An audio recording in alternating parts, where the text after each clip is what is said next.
ਵਾਹਿਗੁਰੂ ਜੀ ਕਾ ਖਾਲਸਾ ਵਾਹਿਗੁਰੂ ਜੀ ਕੀ ਫਤਿਹ। ਸਾਧ ਸੰਗਤ ਜੀ, ਇੱਕ ਲੇਖ ਪੜ੍ਹ ਰਹੀ ਸਾਂ। ਮਨ ਨੂੰ ਬਹੁਤ ਚੰਗਾ ਲੱਗਾ। ਉਸ ਵਿੱਚ ਬਹੁਤ ਹੀ ਦਿਲ ਨੂੰ ਛੂਹਣ ਵਾਲੀ ਗੱਲ ਕਹੀ ਹੈ। ਉਸ ਲੇਖ ਨੂੰ ਨਾਮ ਦਿੱਤਾ ਹੈ ਪੜ੍ਹਿਆ ਅਨਪੜ੍ਹਿਆ। ਦਿਲ ਕੀਤਾ ਆਪ ਜੀ ਨਾਲ ਸਾਂਝਾ ਕੀਤਾ ਜਾਵੇ। ਉਸ ਵਿੱਚ ਇੰਜ ਲਿਖਿਆ ਹੈ, ਉਨ੍ਹਾਂ ਦਿਨਾਂ ਵਿੱਚ ਮੈਂ ਰਾਵਲਪਿੰਡੀ ਵਿੱਚ ਡਾਕੀਆ ਸੀ। ਪੜ੍ਹੇ ਲਿਖੇ ਬੰਦੇ ਦੀ ਕੋਈ ਵੱਖਰੀ ਇੱਜ਼ਤ ਹੋਇਆ ਕਰਦੀ ਸੀ।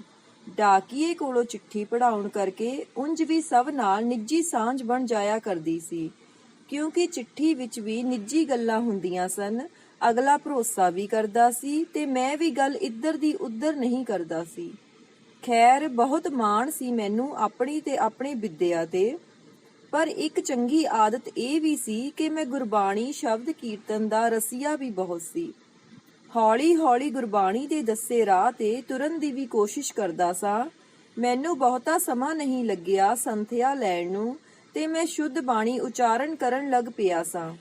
ਉਚਾਰਨ ਹੀ ਨਹੀਂ ਕਰਨ ਲੱਗ ਪਿਆ, ਸਗੋਂ ਹੋਰਾਂ ਨੂੰ ਟੋਕਣ ਤੇ ਸਮਝਾਉਣ ਵੀ ਲੱਗ ਪਿਆ ਸਾਂ।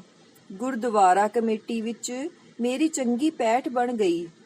ਗਾਹੇ ਬਗਾਹੇ ਰਾਗੀ ਸਿੰਘਾਂ ਨੂੰ ਵੀ ਕੀਰਤਨ ਵਿੱਚ ਕੀਤੀਆਂ ਗਲਤੀਆਂ ਕਰਨ ਉੱਤੇ ਕੀਰਤਨ ਤੋਂ ਬਾਅਦ ਸਟੇਜ ਤੋਂ ਉਤਰਦੇ ਹੀ ਘੇਰ ਕੇ ਤਾੜਨਾ ਕਰਨ ਲੱਗ ਪਿਆ।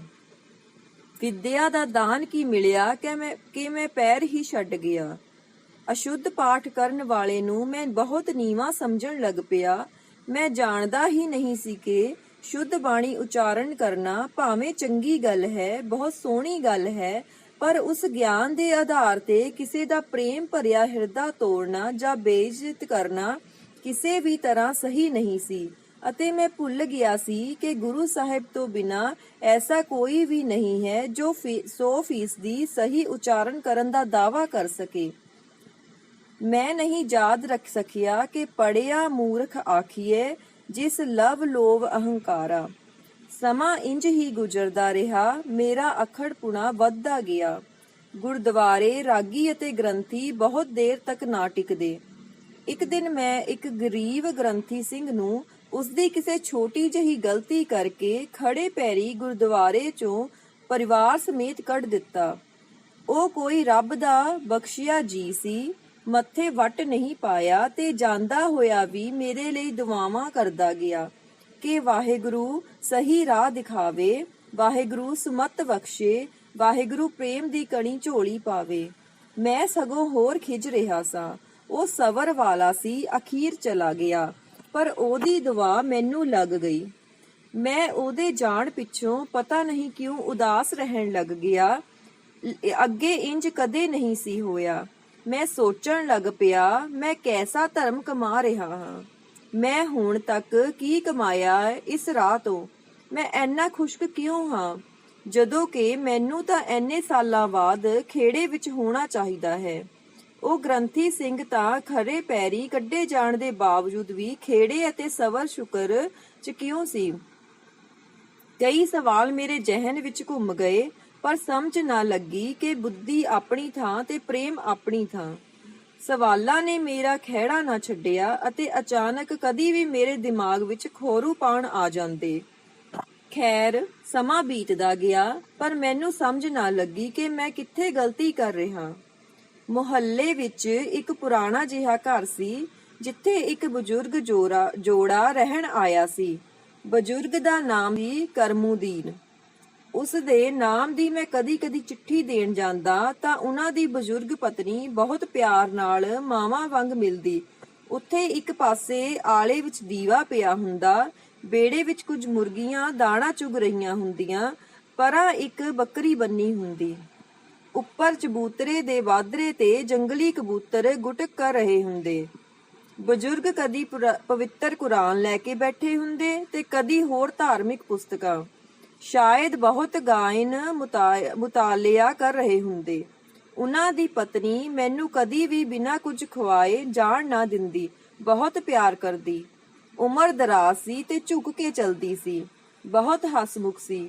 ਮੈਂ ਉਹਨਾਂ ਨੂੰ ਚਿੱਠੀ ਪੜ੍ਹ ਕੇ ਸੁਣਾਉਂਦਾ ਸੀ ਉਹਨਾਂ ਦੇ ਪੁੱਤਰ ਦੀ। ਸੁਣਦੇ ਸੁਣਦੇ ਮੈਨੂੰ ਅਸੀਸਾਂ ਦਿੰਦੀ ਰਹਿੰਦੀ। ਇੱਕ ਦਿਨ ਮੈਂ ਆਪਣੀ ਕਸ਼ਮਕਸ਼ ਦੀ ਚਰਮ ਸੀਮਾ ਤੇ ਸੀ, ਨਾਲ ਹੀ ਕੰਮ ਵੀ ਕਰੀ ਜਾ ਰਿਹਾ ਸੀ। ਜੀਵਨ ਵਿਅਰਥ ਜਿਹਾ ਪ੍ਰਤੀਤ ਹੋ ਰਿਹਾ ਸੀ। ਧਰਮ ਇੱਕ ਮਕੈਨਿਕੀ ਕੰਮ ਲੱਗਣ ਲੱਗ ਪਿਆ ਸੀ। ਬਹੁਤ ਸਾਰੇ ਸਵਾਲ ਵੀ ਮੈਨੂੰ ਤੰਗ ਕਰ ਰਹੇ ਸਨ, ਪਰ ਮੈਂ ਫਿਰ ਵੀ ਪਤਾ ਨਹੀਂ ਕਿਉਂ ਤੁਰਦਾ ਜਾ ਰਿਹਾ ਸੀ ਇਸ ਰਸਤੇ ਤੇ। ਫਿਰ ਇੱਕ ਦਿਨ ਕਰਮੂਦੀਨ ਬਾਬੇ ਦੀ ਚਿੱਠੀ ਆਈ। ਮੈਂ ਦੇਣ ਗਿਆ। ਕੰਮ ਕਰਨ ਨਾਲ ਦਾ ਮਨ ਨਹੀਂ ਸੀ, ਸੋ ਮੈਂ ਉੱਥੇ ਹੀ ਤਖਤਪੋਸ਼ ਤੇ ਬੈਠ ਗਿਆ। ਐਵੇਂ ਮਾਤਾ ਨਾਲ ਇੱਧਰ ਉੱਧਰ ਦੀਆਂ ਗੱਲਾਂ ਕਰਨ ਲੱਗ ਪਿਆ, ਪਰ ਅੰਦਰੋਂ ਮਨ ਬਹੁਤ ਉਚਾਟ ਸੀ। ਕਰਮੂਦੀਨ ਆਮ ਵਾਂਗ ਕੋਈ ਨਾ ਕੋਈ ਪੁਸਤਕ, ਧਾਰਮਿਕ ਪੁਸਤਕ ਲੈ ਕੇ ਬੈਠਾ ਹੋਇਆ ਸੀ। ਇੱਕ ਵਾਰ ਤਾਂ ਮੈਂ ਉਸਨੂੰ ਗੁਟਕਾ ਸਾਹਿਬ ਵੀ ਪੜ੍ਹਦੇ ਵੇਖ ਕੇ ਹੈਰਾਨ ਹੋ ਗਿਆ ਸੀ, ਪਰ ਉਦੋਂ ਨਵੇਂ-ਨਵੇਂ ਆਏ ਹੋਣ ਕਰਕੇ ਪੁੱਛਿਆ ਨਹੀਂ ਸੀ। ਨਾਲੇ ਕੁਝ ਕੰਮ ਕਰਕੇ ਫਟਾਫਟ ਉਧਰੋਂ ਚਲਾ ਗਿਆ। ਉਸ ਦਿਨ ਮਨ ਵਿੱਚ ਅਚਾਨਕ ਖਿਆਲ ਆਇਆ, ਮਾਤਾ ਤੂੰ ਮੇਰੇ ਕੋਲੋਂ ਚਿੱਠੀ ਪੜ੍ਹਾਉਂਦੀ ਐ ਹਰ ਵਾਰ, ਕੀ ਗੱਲ ਬਾਬਾ ਜੀ ਨਹੀਂ ਪੜ੍ਹ ਕੇ ਸੁਣਾਉਂਦੇ? ਮੈਂ ਉਸਨੂੰ ਪੁੱਛਿਆ। ਮਾਤਾ ਮੇਰੇ ਅੱਗੇ ਸ਼ੱਕਰ ਵਾਲੀ ਆਟੇ ਦੀਆਂ ਸੇਵੀਆਂ ਰੱਖਦੀ ਬੋਲੀ, ਇਹਨੂੰ ਕਿੱਥੋਂ ਪੜ੍ਹਨਾ ਆਉਂਦਾ ਏ ਪੁੱਤਰਾ, ਕੋਰਾ ਅਨਪੜ੍ਹ ਏ। ਹੈ? ਪੁਸਤਕ ਤਾਂ ਬਹੁਤ ਬੜੇ ਧਿਆਨ ਨਾਲ ਪੜ੍ਹ ਰਿਹਾ ਹੁੰਦਾ ਹੈ। ਮੈਂ ਇੱਕਦਮ ਹੈਰਾਨ ਜਿਹਾ ਹੁੰਦੇ ਪੁੱਛਿਆ। ਪੜ੍ਹਨਾ ਤਾਂ ਪੁੱਤਰਾ ਇਹਨੂੰ ਕੱਖ ਵੀ ਨਹੀਂ ਆਉਂਦਾ, ਪਰ ਕਈ ਵਾਰ ਪੜ੍ਹੇ ਲਿਖੇ ਦੀ ਵੀ ਇਹਦੇ ਕੋਲ ਬਾਰ-ਬਾਰ ਪਤਾ ਨਹੀਂ ਕੀ ਕਰਨ ਆਉਂਦੇ ਨੇ। ਬਹੁਤ ਜਣੇ ਆਣ ਲੱਗ ਪਏ ਸੀ ਉੱਥੇ ਪਿਛਲੇ ਘਰ, ਇਸੇ ਕਰਕੇ ਸਿਰਫ ਆਪਣੇ ਪੁੱਤਰ ਤੋਂ ਬਗੈਰ ਬਿਨਾਂ ਕਿਸੇ ਹੋਰ ਨੂੰ ਦੱਸੇ ਇੱਥੇ ਰਹਿਣ ਆ ਗਏ ਆ। ਪਰ ਫਿਰ ਇਹ ਪੁਸਤਕ ਵਿੱਚੋਂ ਕੀ ਪੜ੍ਹ ਰਹੇ ਹੁੰਦੇ ਨੇ? ਇਹਨਾਂ ਨੂੰ ਪੜ੍ਹਨਾ ਹੀ ਨਹੀਂ ਆਉਂਦਾ ਅਤੇ ਸਮਝ ਹੀ ਨਹੀਂ ਆਉਂਦੀ। ਮੈਂ ਉਲਝਦਾ ਜਾ ਰਿਹਾ ਸੀ, ਨਾਲੇ ਸੋਚ ਰਿਹਾ ਸੀ ਪੜ੍ਹੇ ਲਿਖੇ ਇਸ ਤੋਂ ਕੀ ਕਰਨ ਆਉਂਦੇ ਸੀ ਭਲਾ। ਸਮਝ ਤਾਂ ਇਹਨੂੰ ਸਾਰੀ ਆਉਂਦੀ ਹੈ ਪੁੱਤਰਾ, ਭਾਵੇਂ ਪੜ੍ਹਨਾ ਨਹੀਂ ਆਉਂਦਾ। ਕਈਆਂ ਨੂੰ ਤਾਂ ਬਿਨਾਂ ਪੜ੍ਹੇ ਅੱਖਰ-ਅੱਖਰ ਬੋਲ ਕੇ ਸਮਝਾ ਦਿੰਦਾ ਸੀ, ਮੁੜ ਕੇ ਫਿਰ ਗੂੰਗਾ ਬਣਿਆ ਰਹਿੰਦਾ ਏ। ਪਤਾ ਨਹੀਂ ਕਦੋਂ ਤੇ ਕਿਵੇਂ ਸਿੱਖ ਗਿਆ ਇਹ ਪੜ੍ਹਿਆਂ ਨੂੰ ਪੜ੍ਹਾਉਣਾ। ਇਹਦੇ ਮਾਂ-ਪਿਓ ਕਹਿੰਦੇ ਨੇ ਬੜੀ ਮੁਸ਼ਕਲ ਨਾਲ ਇਹਨੂੰ ਇੱਕ ਅੱਖਰ, ਇੱਕ ਸ਼ਬਦ ਅੱਲਾ ਹੀ ਲਿਖਣਾ ਆਇਆ ਸੀ। ਅੱਗੋਂ ਨਾ ਇਹਨੂੰ ਪੜ੍ਹਨਾ ਆਇਆ ਤੇ ਨਾ ਪੜ੍ਹਾਉਣ ਵਾਲੇ ਪੜ੍ਹਾ ਸਕੇ। ਮੈਂ ਪਹਿਲਾਂ ਹੀ ਉਲਝਿਆ ਸੀ, ਮਾਤਾ ਦੀਆਂ ਗੱਲਾਂ ਨੇ ਮੈਨੂੰ ਹੋਰ ਉਲਝਾ ਦਿੱਤਾ। ਜਦੋਂ ਉਹਨੇ ਮੈਨੂੰ ਪਰੇਸ਼ਾਨ ਜਿਹਾ ਵੇਖਿਆ ਤਾਂ ਅਚਾਨਕ ਮੇਰਾ ਹੱਥ ਫੜ ਕੇ ਕਰਮੂਦੀਨ ਵੱਲ ਲੈ ਤੁਰੀ ਤੇ ਮੂੰਹ ਵਿੱਚੋਂ ਕੁਝ ਬੁੜਬੁੜਾਉਂਦੀ ਜਾ ਰਹੀ ਸੀ। ਪਰ ਮੈਂ ਸਿਰਫ ਇੰਨਾ ਕੁ ਸੁਣਿਆ, ਅੱਲਾਹ ਤੈਨੂੰ ਵੀ ਕਿਤੇ ਕਰਮੂ ਕੋਲੋਂ ਪੜ੍ਹਾ ਦੇਵੇ। ਮੈਂ ਬਹੁਤ ਹੈਰਾਨ ਹੋਇਆ ਕਿ ਇਹ ਅਨਪੜ੍ਹ ਮੈਨੂੰ ਪੜ੍ਹੇ ਲਿਖੇ ਨੂੰ ਕੀ ਪੜ੍ਹਾਏਗਾ।